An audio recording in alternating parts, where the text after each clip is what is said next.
Di bawah cahaya rembulan yang terselip malu di balik awan pantura, sebuah truk kuning menyala melaju perlahan dari arah Semarang menuju Jakarta.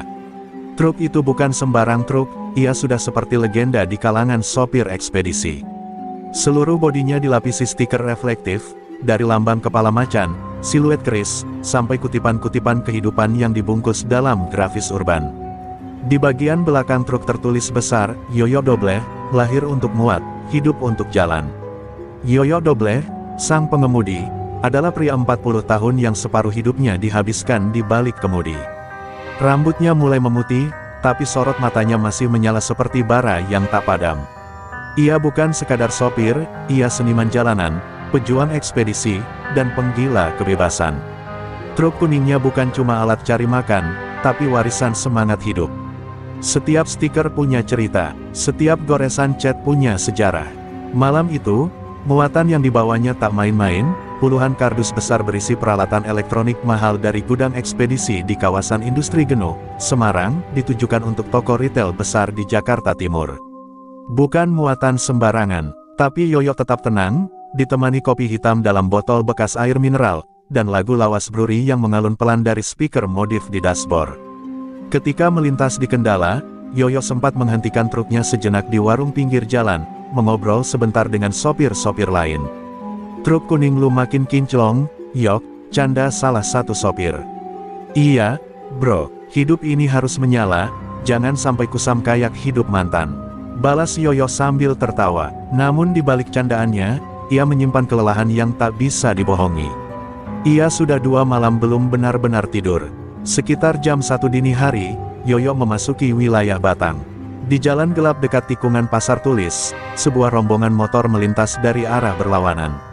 Lampu mereka silau, knalpotnya memekakkan telinga. Yoyo mengerem perlahan, mencoba memberi jalan, meski jalur sempit dan bahaya. Salah satu motor nyaris menyerempet truknya. Yoyo spontan menyalakan klakson panjang sebagai peringatan. Bagi Yoyo, keselamatan pengguna jalan lain jauh lebih penting. Namun klakson itu jadi masalah besar.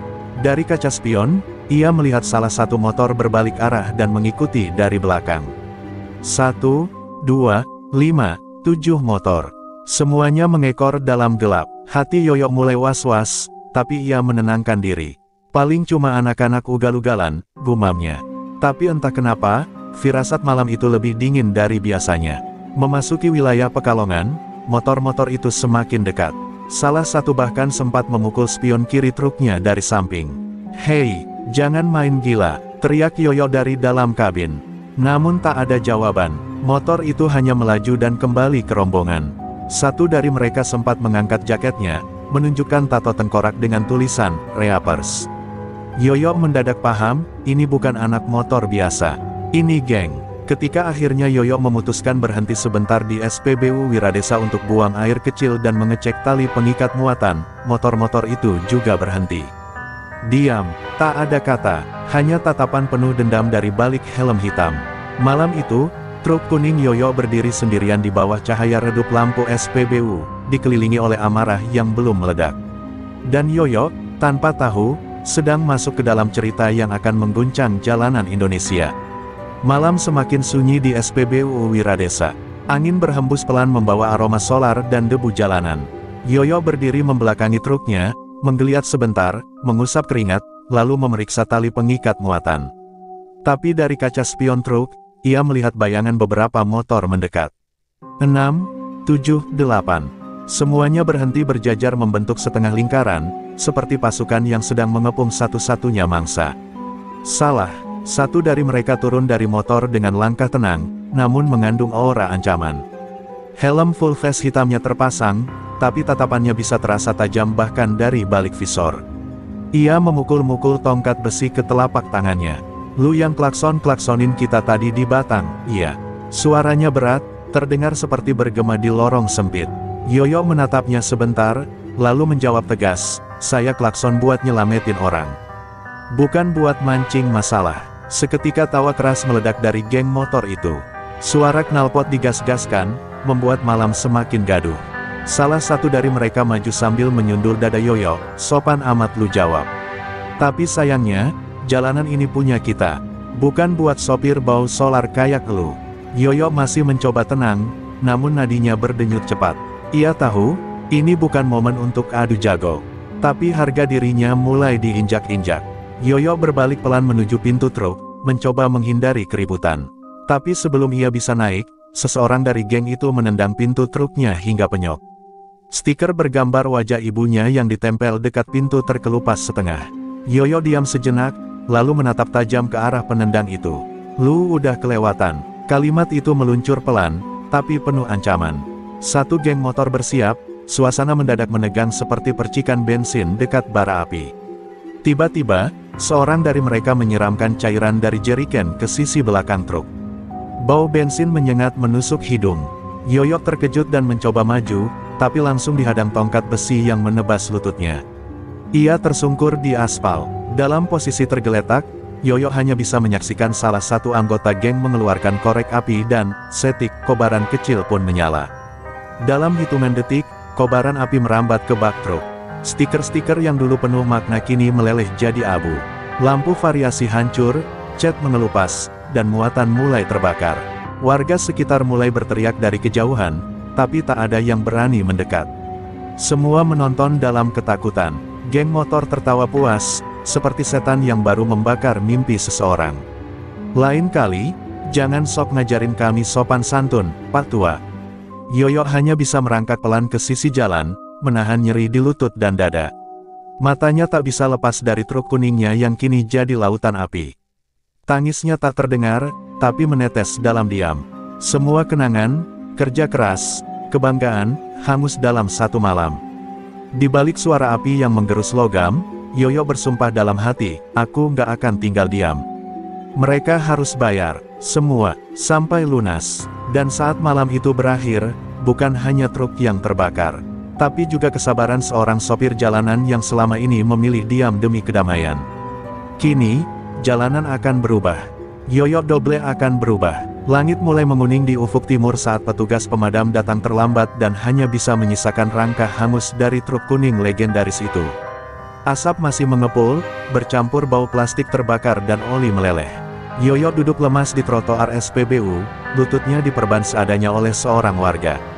Tak ada sirine polisi, tak ada penyelidikan. Yang ada hanya sisa amarah dan tubuh lelah dari seorang sopir yang kehilangan segalanya dalam satu malam. Seorang pria tua penjual bensin eceran mendekat dan memberi sebotol air. "Maaf, Pak, kami semua takut tadi. Mereka emang udah sering bikin onar di sini. Tapi belum pernah separah ini." Yoyo menatap kosong, lalu hanya mengangguk. Dalam hatinya, kalimat itu menggores, "sering bikin onar." Artinya, ini bukan insiden pertama. Mereka sudah jadi penyakit jalanan. Dan negara, diam membatu. Sisa pagi itu Yoyo habiskan duduk dalam diam di pos ronda dekat lokasi. Telepon genggamnya lobat. Ia tak sempat kabari keluarga atau rekan ekspedisi. Pikirannya berkecamuk, bukan soal uang, bukan soal rugi, materi, tapi soal kehormatan. Selama puluhan tahun di jalan, ia selalu memilih sabar. Tapi kini, satu klakson demi keselamatan justru membakar hidupnya. Apa gunanya jadi baik, kalau kebaikan dibalas dengan api? Beberapa jam kemudian, Yoyo naik travel murah ke Bekasi, dengan hanya membawa tas selempang dan dompet berisi KTP serta SIM. Sepanjang perjalanan, ia hanya menatap keluar jendela.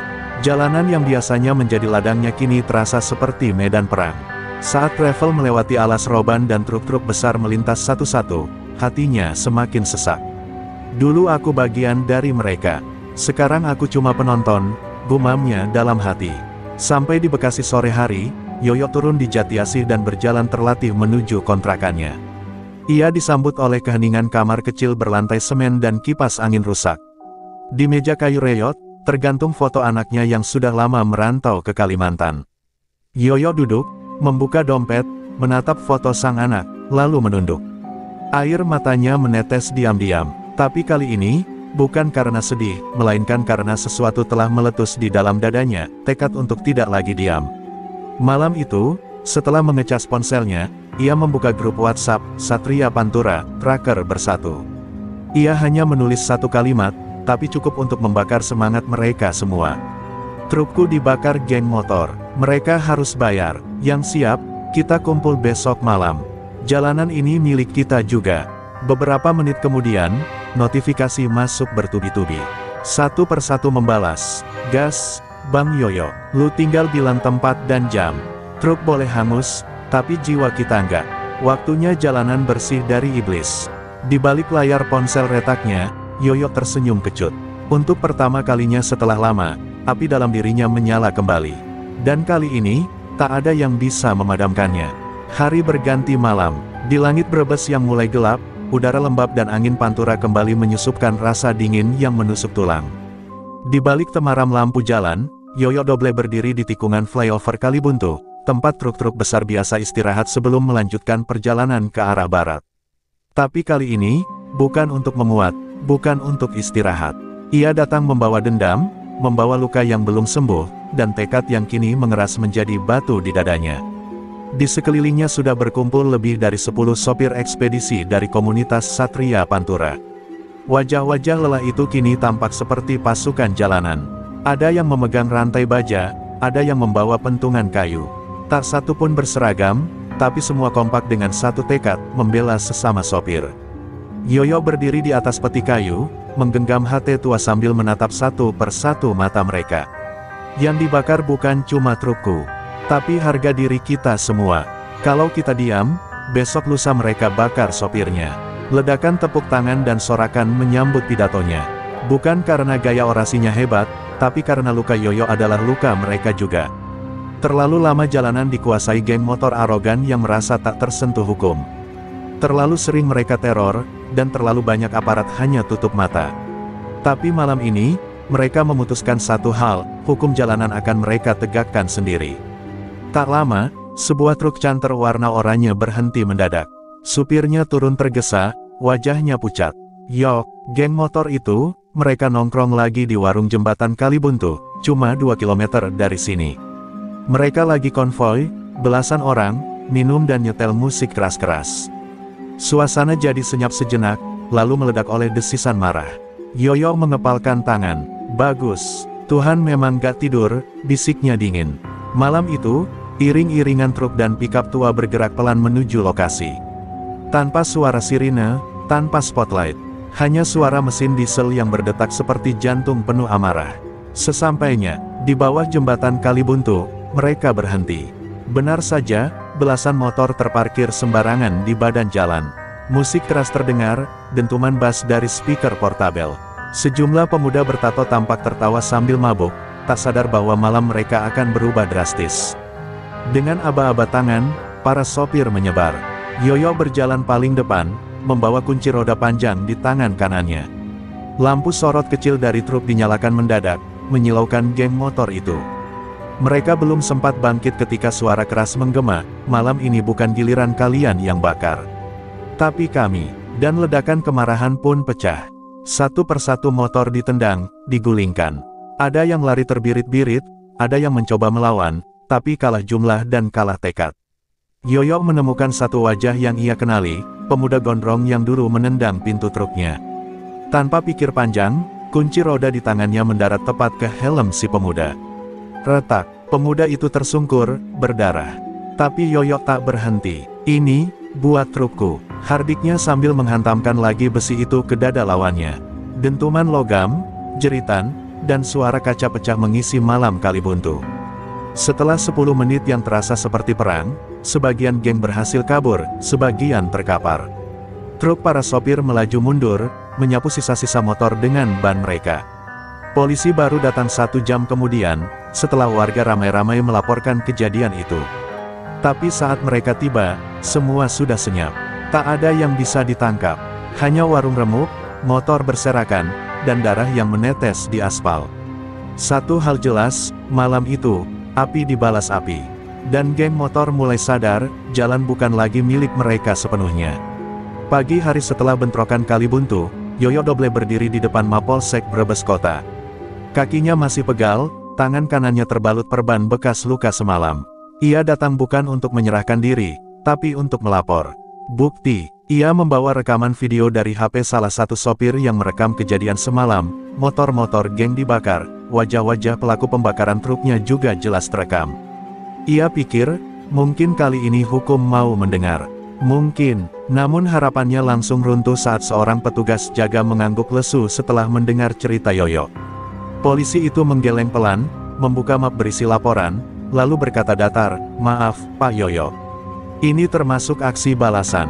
Kalau Bapak tetap ngotot, Bapak bisa kena pasal penganiayaan dan perusakan juga." Yoyo tercengang. "Jadi saya korban, truk saya dibakar, saya hampir dibunuh, saya lapor, tapi malah saya yang diancam." Suaranya bergetar, nyaris pecah.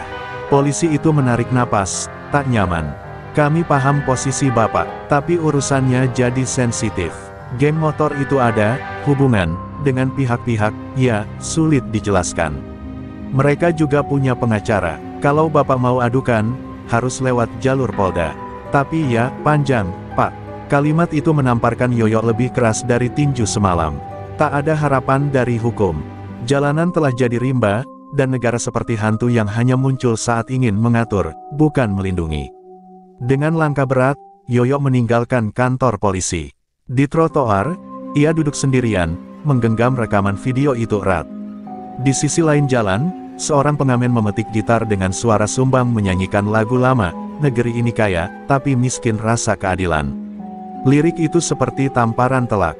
Tak sadar, air mata kembali mengalir dari sudut mata Yoyo, bukan karena takut, tapi karena dunia yang ia percaya ternyata begitu busuk dan diam.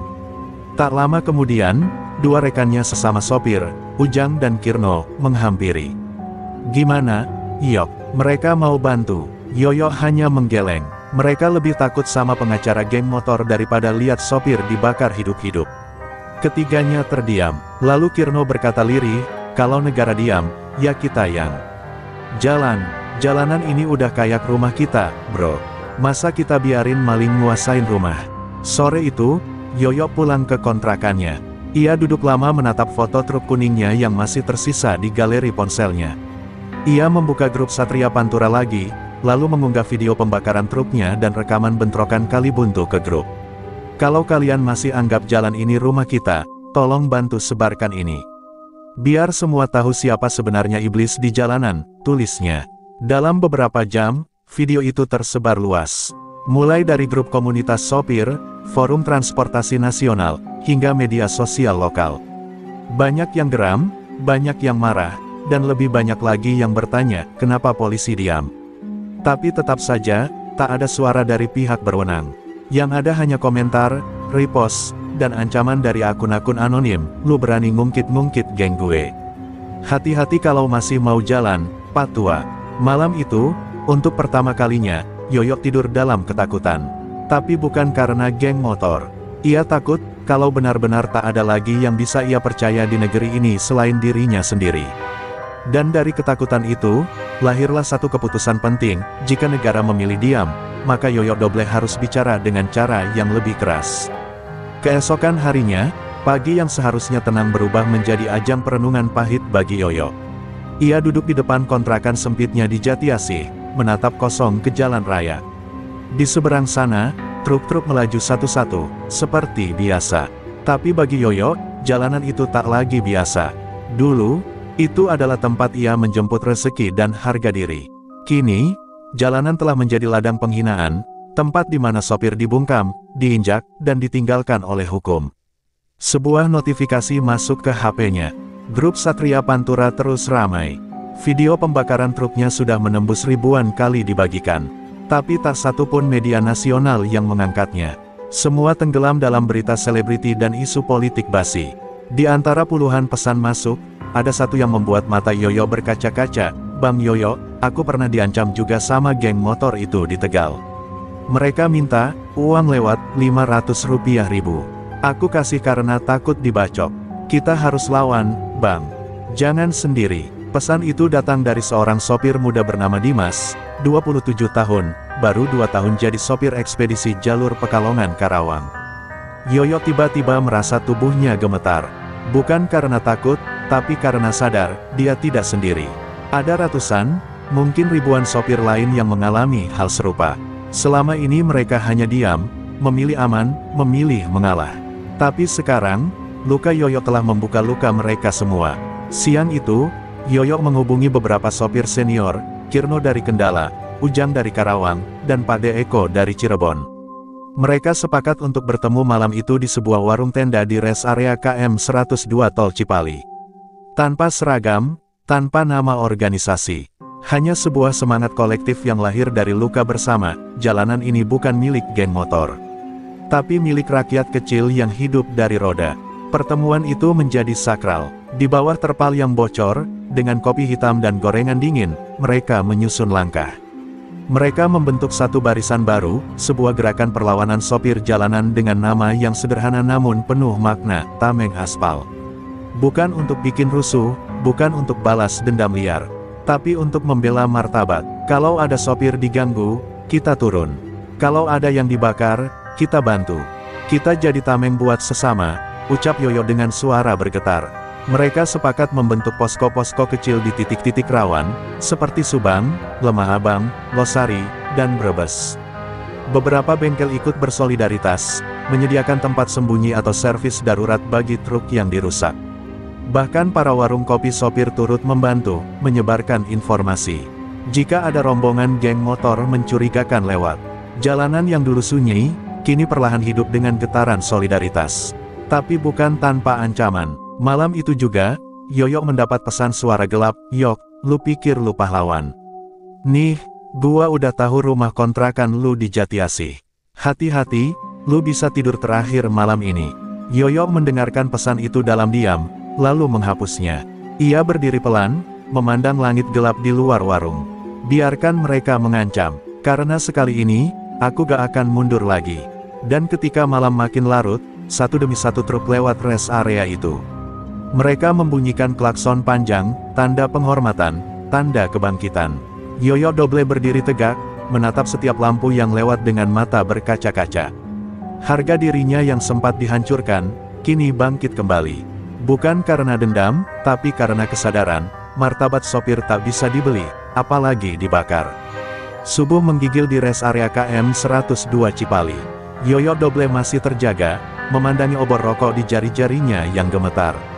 Di sekelilingnya, warung kopi pinggir jalan yang semalam jadi tempat rapat mendadak kini penuh oleh para sopir yang datang silih berganti. Sebagian besar tak saling kenal, tapi mereka duduk berdempetan seperti saudara lama. Semua wajah menyimpan luka yang sama, luka karena dihina, dibentak, dipalak, dan ditindas oleh geng motor brutal tanpa pernah dibela siapapun.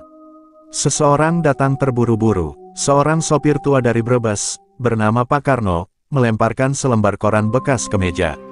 "Ini bukan berita nasional, tapi majalah kabupaten udah nulis soal pembakaran trukmu, Yok," katanya. Video itu viral di luar negeri juga. Banyak netizen luar negeri heran kenapa sopir Indonesia dibiarin dibakar truknya. Wajah Yoyo pucat. Ia menatap tajam headline-nya, "Truk ekspedisi dibakar, sopir diam, di mana negara? Negara diem, kita yang harus jaga sesama," gumam Ujang, sopir kontainer dari Karawang. Sejak semalam, ia tidak bicara banyak, tapi kini sorot matanya menyala. Ia mengusulkan agar tiap warung kopi dan pangkalan sopir di jalur Pantura mulai dijadikan titik pantau Tameng Aspal. Kita gak bisa nunggu preman datang dan nyerang. Kita harus punya mata di mana-mana. Kita bukan geng, kita tameng. Usulan itu disambut gegap gempita. Mulai dari Jatibarang sampai Weleri, para sopir membentuk grup WhatsApp regional. Di tiap grup, ada admin yang bertugas jadi penyambung suara ke pusat. Mereka juga mulai berkoordinasi dengan bengkel dan pemilik warung kopi. Bahkan, beberapa petugas parkir di pasar malam ikut bergabung. Solidaritas sopir menjalar seperti api kecil yang menjilat jerami kering. Sementara itu, di warung kopi lain di Prupuk, seorang pemuda bernama Dimas, yang dulu mengirim pesan ke Yoyo, membentuk tim patroli kecil dari sopir-sopir muda. Mereka keliling dengan mobil L300 dan truk engkel, berbekal tongkat besi dan kamera HP. "Kita gak nyari ribut," kata Dimas, "tapi kalau mereka datang dan nyentuh satu dari kita pastikan seluruh truk dari Jakarta sampai Semarang tahu wajah mereka." 3 hari kemudian, kejadian yang tak terduga terjadi. Di daerah Lemah Abang, satu geng motor mencoba memalak sopir truk cabe dari Pati. Tapi sebelum sempat meminta uang, 5 sopir canter dan 2 sopir kontainer muncul dari warung seberang. Mereka mengepung para pengendara motor dengan cepat. Salah satu dari geng itu kabur, tapi sisanya diamuk massa, lalu diserahkan ke polsek setempat. Untuk pertama kalinya, polisi menerima laporan yang disertai bukti video, saksi lengkap, dan pengawalan dari belasan sopir. Media lokal pun tak bisa lagi diam. Yoyo Doble mendapat kabar itu saat sedang istirahat di daerah Cikampek. Ia tidak bisa menahan air matanya. Ini bukan soal saya lagi. Ini udah soal gerakan. Truk saya mungkin udah jadi abu. Tapi dari abunya, muncul ratusan tameng yang berdiri. Malam itu, ia mencoret kalender dengan spidol merah, hari kebangkitan sopir jalanan. Namun jauh di sisi lain Pulau Jawa, di salah satu markas geng motor bernama Roda Besi, seorang pemuda gondrong menonton video-video itu sambil tertawa. Lucu juga, sopir mulai ngelawan, iya, katanya sambil menyalakan rokok. Namanya Raga, pemimpin baru yang dikenal brutal dan haus pengaruh. Ia menatap peta jalanan Pantura sambil menyeringai. Kalau mereka mau perang, kasih mereka perang. Dan malam itu, kilatan api dinyalakan kembali, tapi kali ini, lawan mereka sudah tidak sendiri lagi. Senja itu terasa aneh di jalur Pantura Indramayu. Angin membawa aroma bensin yang menyengat, bercampur asap knalpot dan keringat ketegangan. Sebuah posko kecil tameng aspal di warung soto tepi jalan tiba-tiba digedor. 5 orang bertopeng hitam turun dari motor gede tanpa plat nomor. Tanpa sepatah kata, mereka melemparkan bom molotov ke etalase warung, lalu kabur dengan tawa mengejek. Api membumbung tinggi, membakar poster, "Kami bukan korban lagi," yang baru saja dipasang tadi pagi. Berita itu menyebar secepat truk yang melaju di jalan lurus. Dalam waktu 2 jam, 7 posko tameng aspal diserang. Di Tegal, seorang sopir box bernama Darto dikeroyok saat sedang mengisi solar.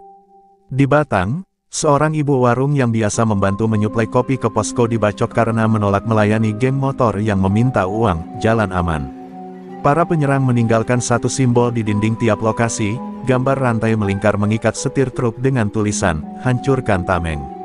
Yoyo Doble tak tidur malam itu.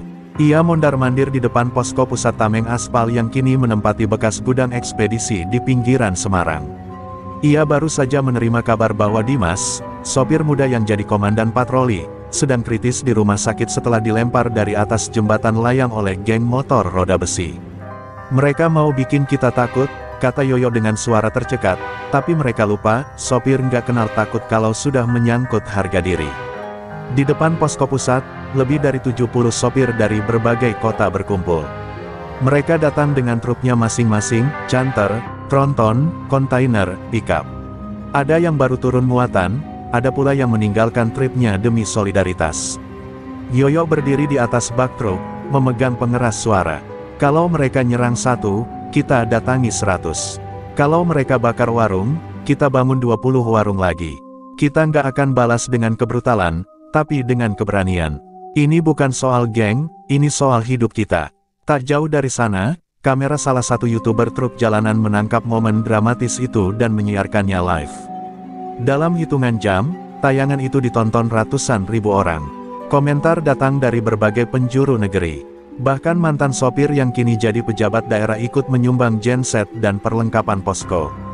Gerakan tameng aspal berubah menjadi gerakan rakyat. Para petani, pedagang, bahkan anak-anak ojek online ikut kirimkan dukungan. Namun di balik semua itu, Raga, pemimpin geng Roda Besi, tak tinggal diam. Di markasnya yang tersembunyi di bawah flyover Bekasi Timur, ia menggelar pertemuan besar. Lebih dari 200 anggota geng motor dari berbagai daerah hadir. Mereka pikir bisa bikin drama. Katanya sambil tertawa sinis, "Kita kasih mereka tragedi." Ia memerintahkan penyerangan besar-besaran di malam Jumat, menyasar konvoi truk yang biasa melintas tengah malam. Targetnya jelas, membuat para sopir merasa jalanan bukan lagi tempat aman. Malam Jumat pun tiba, langit mendung. Jalur Pantura di wilayah Brebes Pekalongan terasa mencekam. Lampu-lampu padam di beberapa titik secara misterius. Dan saat konvoi truk tameng aspal mulai melintas, puluhan motor melaju dari gang-gang. Gelap berteriak, menggertak, menyalakan senjata tumpul, rantai, dan obor. Tapi malam itu berbeda, sopir-sopir tak lari, mereka membuka pintu kabin dan turun. Di tangan mereka, bukan senjata, tapi kamera, senter, dan walkie-talkie. Tameng aspal siap, pertempuran moral pun dimulai di bawah cahaya remang, disaksikan dunia maya yang terus merekam. Langit Brebes malam itu gelap legam seperti sedang meratapi nasib panjang jalanan yang selalu menjadi saksi ketidakadilan. Konvoi truk tameng aspal bergerak perlahan di tengah lintasan Pantura yang mendadak senyap. Di dalam kabin, para sopir tegang, tangan mereka menggenggam walkie-talkie, sebagian merekam lewat kamera dashboard yang sudah dipasang sejak siang. Mereka tahu serangan akan datang, tapi tak seorang pun berbalik arah. Mereka memilih melawan. Tepat pukul 23.40, dari ujung gang kecil dekat pasar malam yang sudah tutup, suara knalpot liar meraung bersahutan. Geng roda besi muncul dalam jumlah besar, sekitar 60 motor, membawa rantai, pentungan, dan botol berisi cairan kimia. Mereka melaju seperti badai, menyalip dari kanan dan kiri, lalu mulai menghantam bodi truk-truk konvoi. Kaca spion pecah, bak kontainer dipukul-pukul, dan suara teriakan menghina menggema di sepanjang jalan yang gelap itu. Namun, kali ini para sopir tak tinggal diam. Di tiap truk, satu orang bertugas turun dan menghadang. Mereka mengenakan rompi oranye bertuliskan, Tameng Aspal, dilengkapi helm proyek dan pelindung dada ringan. Yoyo Doble sendiri turun dari truk depan, berdiri menghadang belasan motor yang mencoba menerobos. Mundur, atau dunia akan tahu siapa sebenarnya penjahat di jalan ini. Teriaknya lantang sambil mengangkat kamera body cam yang tersambung ke live streaming. Beberapa anggota geng mencoba menyerang, namun mereka kaget saat puluhan senter dari truk lain menyala bersamaan, menyilaukan mata mereka. Dalam hitungan detik, para sopir lain keluar dari kabin dan mengepung dari berbagai arah. Suara alarm truk berbunyi seperti sirene perlawanan. Sebagian geng motor yang panik mulai mundur, namun beberapa yang nekat malah terekam jelas sedang merusak kendaraan sambil berteriak ancaman. Salah satu motor ditendang oleh sopir muda bernama Wahyu, yang turun dari truk canter dengan tubuh penuh luka bakar akibat serangan sebelumnya. Ia menghajar dua penyerang dengan palang kayu truk, lalu dengan cepat membuka kap mesin dan melemparkan aki ke tengah jalan agar pengendara lain tak bisa melewati. Tindakan spontan itu membuat serangan menjadi kacau. Geng roda besi terpukul mundur di beberapa titik. Namun tragedi tak bisa dihindari. Sebuah truk logistik milik Pak Parno, yang sudah tua dan tak bisa turun dari kabin, dihantam molotov dari belakang. Api cepat menjalar ke bak dan menggulung bagian belakang. Para sopir lain segera berlari membawa apar dan air, berusaha memadamkan api sambil menggendong Pak Parno yang pingsan karena sesak napas. Semua itu terekam jelas dalam siaran langsung yang ditonton lebih dari 1 juta orang dalam waktu kurang dari 1 jam. Pagi harinya, video bentrokan itu sudah masuk ke meja redaksi stasiun TV nasional. Tagar-tagar Tameng Aspal melawan dan tagar roda besi biadab menjadi trending di media sosial. Ribuan netizen bersuara, menuntut polisi turun tangan dan mengusut geng motor brutal yang selama ini tak tersentuh hukum. Beberapa tokoh masyarakat ikut angkat bicara, termasuk mantan Kapolda yang kini menjadi aktivis anti kekerasan jalanan. Dan untuk pertama kalinya, Kapolri mengeluarkan pernyataan resmi, polisi akan menurunkan tim khusus untuk menyelidiki geng motor pelaku kekerasan di jalan raya, dan menjamin keselamatan para sopir logistik yang menjadi tulang punggung negeri. Tapi bagi Yoyo Doble dan kawan-kawan, ini baru awal dari perang panjang. Karena selama masih ada truk yang dibakar dan sopir yang dipukul hanya karena menolak dipalak, mereka tak akan berhenti. Pagi itu langit Jakarta mendung seperti menyimpan dendam. Berita tentang aksi brutal geng motor dan perlawanan para sopir Tameng Aspal memenuhi layar televisi dan beranda media sosial. Namun tak semua pihak senang. Di sebuah ruangan kantor berpintu tertutup di Mabes, 3 perwira polisi berpangkat tinggi duduk membahas siaran itu. Salah satu dari mereka mematikan layar televisi dengan remote, wajahnya dingin. Kalau ini terus tayang, bisa guncang semua jalur distribusi yang kita kendalikan, gumamnya pelan namun mengancam. Sejak video bentrokan viral, ada gelombang besar empati dari publik. Tapi di balik layar, tekanan demi tekanan mulai datang ke Yoyo Doble dan rekan-rekannya. Seorang anggota Tameng Aspal, Daus Pletok, dilaporkan hilang saat pulang sendirian ke rumahnya di Indramayu. Keesokan harinya, keluarganya menemukan helm dan jaketnya terbakar di kebun tebu. Polisi setempat justru menyebut itu kecelakaan akibat kebakaran liar, padahal warga mencium bau bensin menyengat di lokasi. Yoyo dipanggil ke Polda untuk dimintai keterangan, tapi yang ia hadapi justru interogasi tekanan mental. Seorang penyidik bertanya dengan sinis, "Kamu sopir truk, apa aparat? Siapa suruh live-live segala?" Yoyo menatap tajam, namun tak menjawab. Ia tahu, jika bicara lebih jauh, semua rekan-rekannya akan dalam bahaya. Saat ia keluar dari ruang interogasi, dua motor tak dikenal membuntutinya hingga ke warung tempat dia biasa makan siang. Ancaman terasa makin nyata. Di Brebes, keluarga sopir tua Pak Parno didatangi oknum wartawan yang meminta mereka menarik laporan soal truk yang dibakar. Mereka membawa bingkisan amplop coklat dan tawaran uang ganti rugi, asal tak lagi berbicara ke media. Tapi sang cucu, bocah laki-laki usia 8 tahun, dengan polos merekam pembicaraan itu dan mengunggahnya ke TikTok. Video itu kembali viral, dan masyarakat semakin marah. Namun kekuatan yang berusaha membungkam mulai menggunakan tangan-tangan lain. Saluran media yang tadinya aktif memberitakan kasus ini mulai diam. Jurnalis yang biasa menghubungi Tameng Aspal satu persatu berhenti memberi kabar. Beberapa bahkan meminta maaf karena dilarang kantor redaksi. Salah satu reporter muda yang masih idealis membisikkan lewat pesan anonim, "Hati-hati Mas Yoyo, ada operasi senyap dari atas." Yoyo tahu, mereka bukan hanya sedang melawan geng motor, tapi juga sistem yang membiarkan teror di jalanan tumbuh subur. Ia mengumpulkan para sopir dan menyampaikan kabar buruk itu. Banyak yang murung, beberapa mulai ragu untuk melanjutkan perjuangan. Tapi tiba-tiba, seorang sopir muda bernama Wawan berdiri, suaranya bergetar, "Kalau kita mundur sekarang, anak-anak kita besok bisa dibakar hidup-hidup cuma karena bawa cabe." "Saya ikut terus, Mas." Sorakan membahana dalam ruang sempit posko darurat mereka. Satu persatu kembali berdiri dan bersumpah akan terus melawan.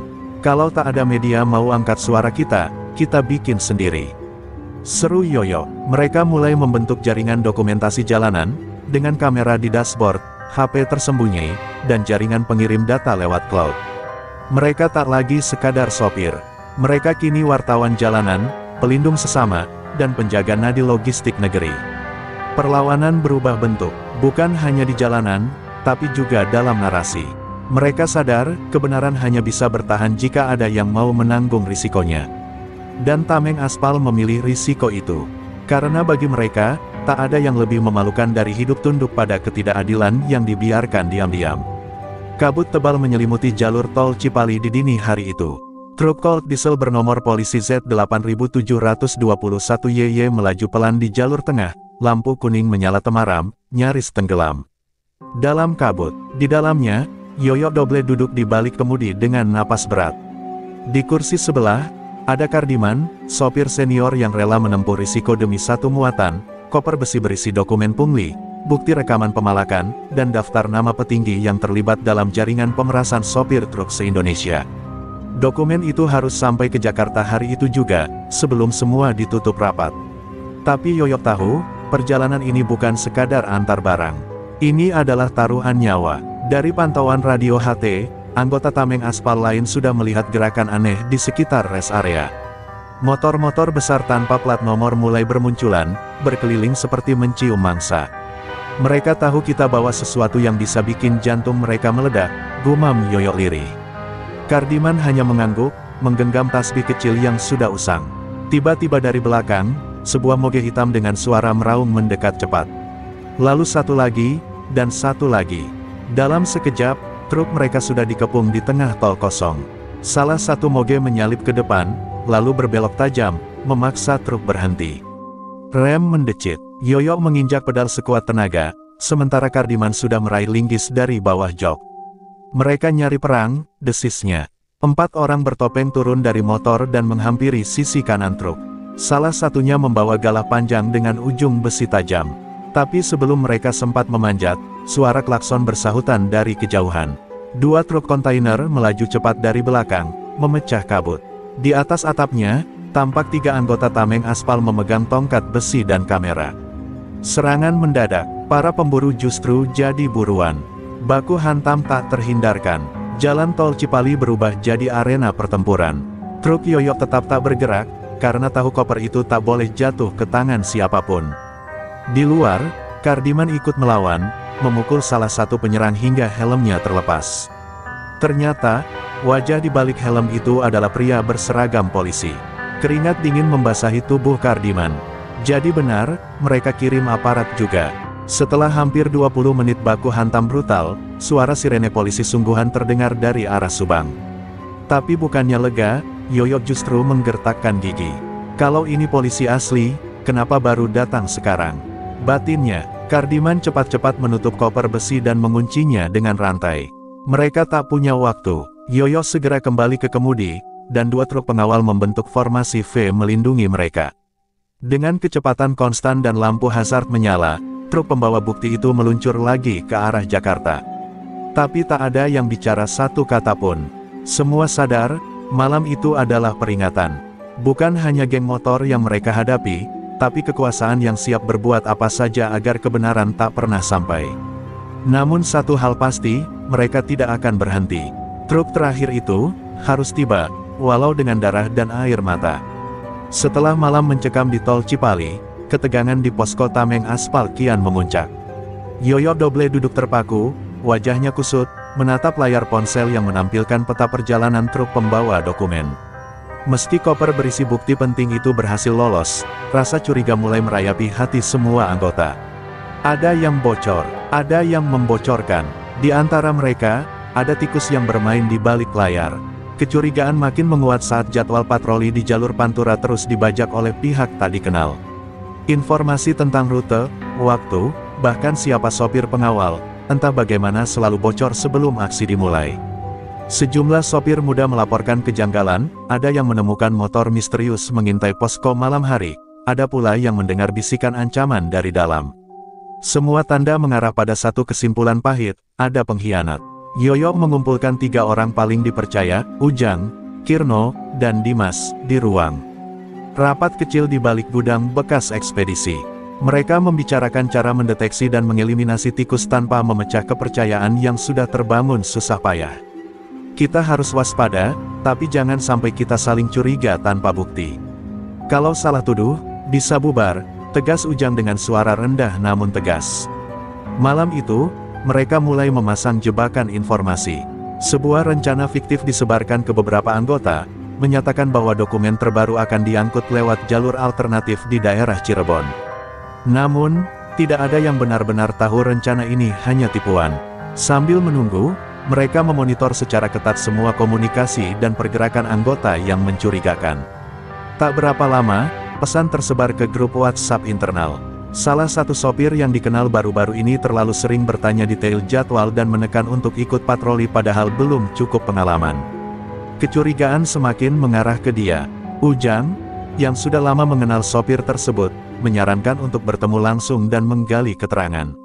Yoyo setuju, tapi tetap hati-hati. Pertemuan itu berlangsung di sebuah warung kopi pinggir jalan di Pekalongan. Dengan nada lembut tapi tajam, Yoyo bertanya, "Kenapa kamu selalu ingin tahu jadwal patroli dan rute kami? Apa ada yang ingin kamu sampaikan?" Sopir muda itu menunduk, wajahnya tampak resah dan gugup. Namun sebelum ia sempat menjawab, suara langkah berat terdengar dari belakang. Seorang pria berbaju hitam masuk, menatap tajam, dan berkata dingin, "Kami tahu siapa kamu, dan kami tahu apa yang kamu lakukan." Ketegangan meningkat, sopir muda itu terdiam, berkeringat dingin. Yoyo dan teman-temannya sadar bahwa pengkhianat bukan hanya membocorkan, tapi juga bersekongkol dengan kelompok geng motor dan oknum aparat yang selama ini menekan mereka. Pertarungan ini bukan hanya soal kekuatan fisik, tapi soal kepercayaan dan loyalitas yang nyaris tercerai-berai. Yoyo menatap keluar jendela warung, menyadari bahwa di dalam karavan mereka sendiri, bahaya paling nyata sudah mengintai. Di dalam warung kopi remang-remang itu, suasana berubah menjadi mencekam. Sopir muda yang selama ini dicurigai menatap ke lantai dengan mata berkaca-kaca, seolah berat hati menanggung beban yang selama ini ia simpan. Yoyo Doble dan Ujang berdiri dekat, memandang penuh harap sekaligus waspada. Suara pria berbaju hitam yang tiba-tiba datang menambah ketegangan, membuat semua mata tertuju padanya, menunggu apa yang akan terungkap.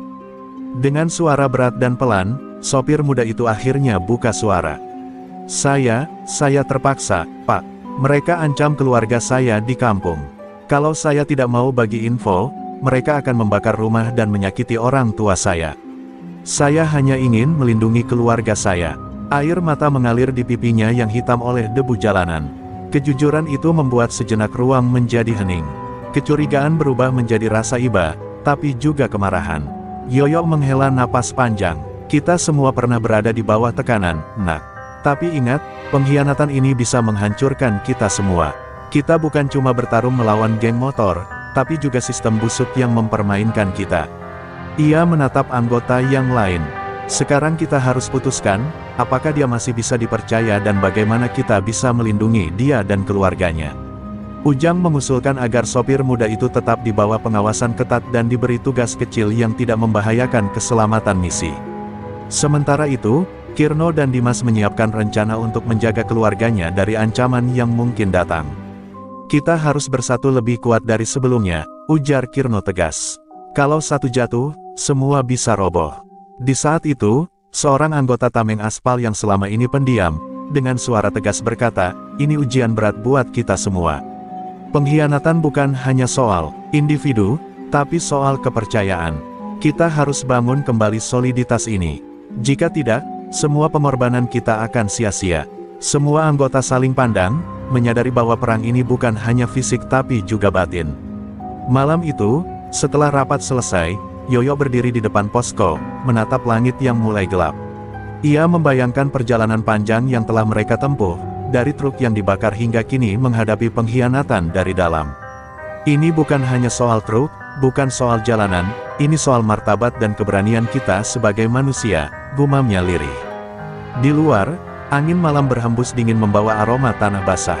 Namun di hati Yoyo dan anggota Tameng Aspal lainnya, ada bara yang terus membara, mengobarkan semangat yang tak akan pernah padam. Mereka sadar, meski pengkhianatan menyakitkan, perjuangan harus tetap dilanjutkan demi keadilan yang selama ini tertindas.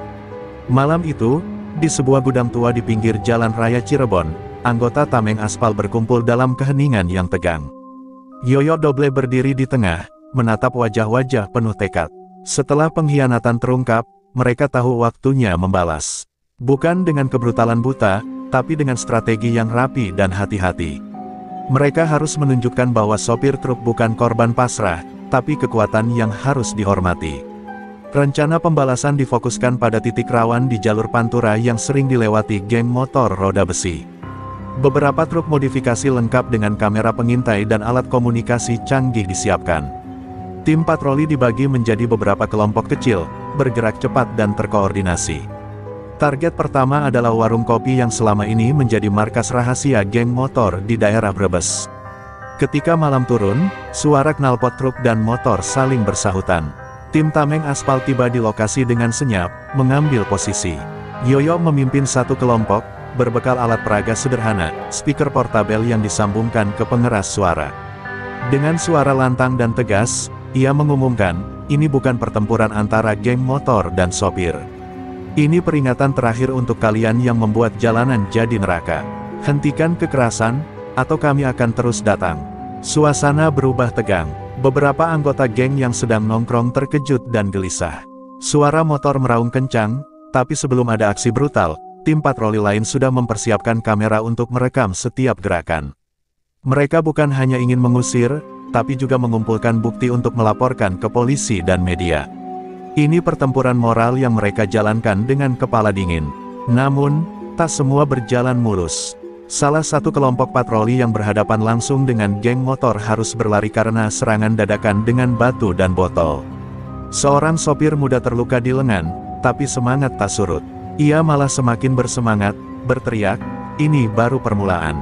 Kami tidak akan mundur. Teriakan itu menggema, membakar semangat semua anggota Tameng Aspal.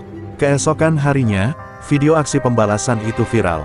Ratusan ribu netizen memberikan dukungan, bahkan sopir lain dari daerah lain mulai menghubungi Yoyo untuk bergabung. Solidaritas tumbuh cepat, dan Tameng Aspal berubah menjadi gerakan nasional yang sulit dihentikan. Pemerintah dan polisi mulai merespon tekanan publik, menjanjikan tindakan tegas terhadap geng motor. Di tengah euforia itu, Yoyo tetap waspada.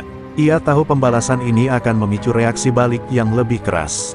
Namun ia juga yakin, hanya dengan langkah berani dan persatuan, para sopir bisa merebut kembali jalanan mereka. Kita bukan hanya sopir truk. Kita penjaga jalan, penjaga martabat. Dan kali ini, kami akan tunjukkan kepada dunia, siapa yang sebenarnya berkuasa di jalan. Malam kelabu menyelimuti ruas tol Cipali saat konvoi truk Tameng Aspal bergerak menuju Titik kumpul di Cikampek. Setelah aksi pembalasan yang viral, suasana semakin memanas. Namun, di balik gelap, geng motor roda besi merancang rencana balasan yang lebih licik dan berbahaya. Mereka tahu, menghadapi tameng aspal secara frontal tak mudah, maka mereka menyiapkan jebakan mematikan. Tiba-tiba, di kilometer 97 Tol Cipali, lampu jalan padam serentak. Konvoi terpaksa berhenti mendadak, mesin-mesin truk menggeram pelan dalam kegelapan. Suasana menjadi mencekam. Dari balik bayangan, puluhan motor muncul dan langsung menutup semua akses keluar masuk. Roda besi memasang blokade dari kayu dan besi bekas di tengah jalan, memaksa truk-truk berhenti total. Yoyo Dobles segera menginstruksikan seluruh sopir agar tetap tenang dan jangan panik. Namun hati mereka berdetak kencang, karena ini bukan serangan biasa. Ini perang psikologis, bisik Yoyo sambil mengatur komunikasi radio. Mereka mulai merekam situasi dengan kamera tersembunyi, berharap ada saksi jika terjadi kekerasan brutal. Di kejauhan, suara tawa mengejek dari geng motor mengoyak kesunyian. Salah satu anggota roda besi, membawa pengeras suara, menantang, "Kalian pikir bisa lawan kami? Jalanan ini milik kami, mundur sekarang, atau kami bakar truk kalian satu persatu." Tapi Yoyo membalas dengan tegas, "Kami tak akan mundur. Jalanan untuk semua, bukan untuk preman." Suara itu bergema di udara malam, memecah ketegangan. Serangan mendadak terjadi. Batu dan botol dilemparkan ke arah sopir yang mencoba merekam. Seorang sopir muda terkena pukulan hingga terjatuh, namun yang lain cepat bereaksi dengan tongkat besi dan pentungan. Bentrokan brutal tak terhindarkan, saling serang di tengah gelap. Beberapa truk berhasil melaju mundur perlahan, tapi beberapa lainnya terkepung dan harus bertahan. Dalam kekacauan itu, Yoyo memimpin tim kecil mencoba menembus blokade. Ia tahu, jika tidak segera keluar dari jebakan, mereka akan kalah jumlah dan terperangkap lebih lama. Dengan bantuan lampu sorot dan koordinasi radio, mereka membuka jalan kecil di antara motor-motor lawan. Sesekali terdengar ledakan kecil dari botol molotov yang dilempar ke arah truk. Akhirnya, setelah pertarungan yang melelahkan, sebagian besar konvoi berhasil lolos dan menghilang ke jalur alternatif. Tapi kerugian tak terhindarkan, 2 truk mengalami kerusakan berat dan 3 sopir harus dirawat karena luka. Yoyo menatap jalan yang masih penuh sisa api dan pecahan kaca. "Ini baru permulaan, teman-teman.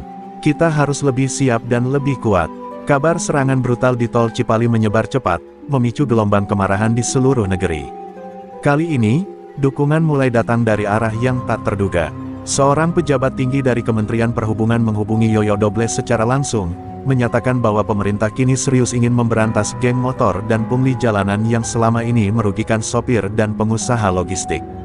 "Kami akan fasilitasi posko aman dan patroli bersama," katanya tegas.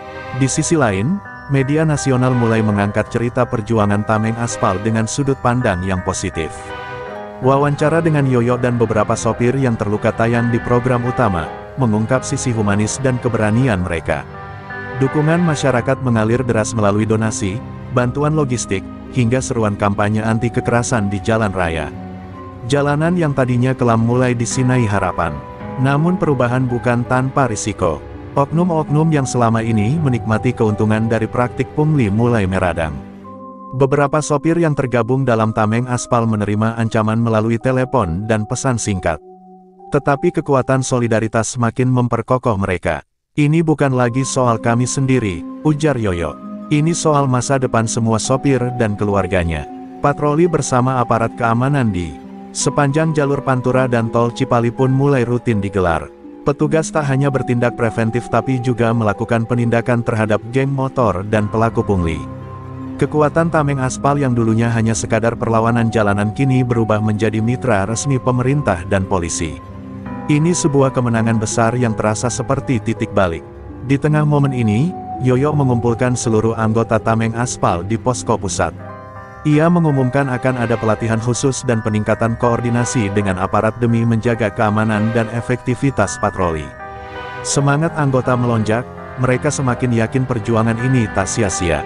Bahkan sopir-sopir muda yang sempat ragu kembali bergabung dan membawa semangat baru. Meski demikian, Yoyo tetap waspada. Ia tahu, musuh terbesar tak selalu datang dari luar. Kita harus jaga hati dan kepala. Jangan sampai kebaikan ini dimanfaatkan untuk kepentingan pribadi. katanya. Rasa persaudaraan dan kejujuran jadi pondasi baru yang harus dijaga. Karena bila pondasi retak, segala usaha bisa runtuh dalam sekejap. Malam itu, di bawah sinar bulan purnama, Yoyo berdiri di depan truk modifikasinya yang kini dihiasi stiker Tameng Aspal Pembela Jalanan. Ia tersenyum penuh arti. Perjalanan panjang penuh luka dan pengkhianatan kini berbuah secercah harapan nyata. Dan ia tahu, tugas besar masih menanti di depan. Namun kini, mereka tidak lagi sendiri. Suasana pagi di pelabuhan Tanjung Priok tegang menyelimuti udara. Truk-truk ekspedisi berbaris rapi, siap mengangkut muatan penting ke berbagai penjuru negeri. Namun, bayang-bayang geng motor roda besi yang licik masih mengintai. Malam sebelumnya, Intel Tameng Aspal menerima informasi bahwa geng itu akan melancarkan serangan besar-besaran sebagai usaha terakhir mematahkan semangat para sopir. Yoyo Doble memimpin konvoi besar yang terdiri dari puluhan truk modifikasi, masing-masing dilengkapi dengan kamera, radio komunikasi, dan alat pengamanan ekstra. Di depan, beberapa anggota Tameng Aspal dengan rompi oranye membentuk barikade berjalan, siaga penuh. Semangat mereka membara, sekaligus waspada. Ini adalah pertarungan yang menentukan, antara kebebasan jalanan dan tirani geng motor brutal. Ketika rombongan melewati jalan utama pelabuhan, puluhan motor dengan wajah tertutup muncul dari gang-gang kecil dan jalan tikus. Geng roda besi menyerbu dengan kecepatan penuh, membawa rantai, pentungan, dan botol molotov. Teriakan dan suara mesin meraung saling bersahutan, menciptakan simfoni keos yang mencekam. Pertempuran pun tak terhindarkan di tengah hiruk pikuk truk dan kendaraan besar. Namun kali ini, Tameng Aspal telah siap. Dengan koordinasi yang rapi, mereka mengatur formasi, menjaga barisan dan memberikan perlawanan terorganisir. Senter sorot, alarm truk, dan suara klakson menggema sebagai sinyal serangan balik. Para sopir muda tak hanya mengandalkan keberanian, tapi juga kecerdasan, menggunakan strategi perang jalanan yang sudah mereka pelajari selama berbulan-bulan. Bentrok berlangsung sengit selama hampir 1 jam. Beberapa motor geng motor terjatuh, beberapa anggota Tameng Aspal terluka, tapi semangat mereka tak pudar. Di tengah pertempuran, Yoyo turun dari truknya dan berhadapan langsung dengan Raga, pemimpin geng motor. Dengan kepala dingin dan suara tegas, Yoyo menantang Raga untuk mengakhiri kekerasan ini secara adil.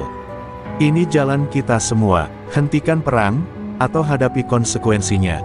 Tapi Raga, dengan amarah membara, melontarkan ancaman terakhir.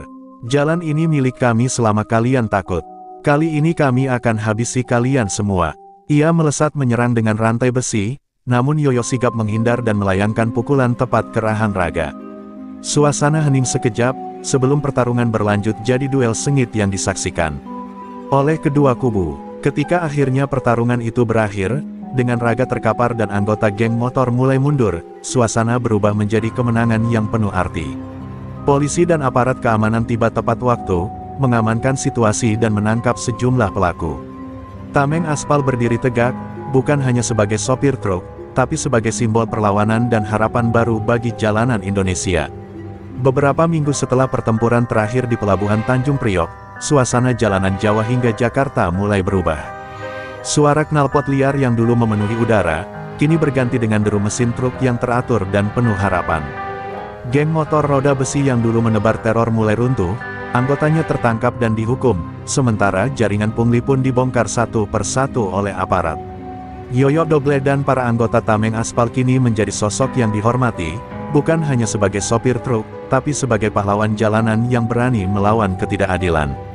Banyak sopir muda yang terinspirasi oleh perjuangan mereka dan bergabung untuk membentuk komunitas yang kuat dan bersatu. Mereka menyebut diri mereka, penjaga jalan, pelindung bagi semua yang melintas di jalur Pantura dan sekitarnya. Di sebuah acara penghargaan di Balai Kota Jakarta, Yoyo menerima tanda kehormatan dari pemerintah atas keberaniannya membela hak para sopir dan memperjuangkan keselamatan di jalan.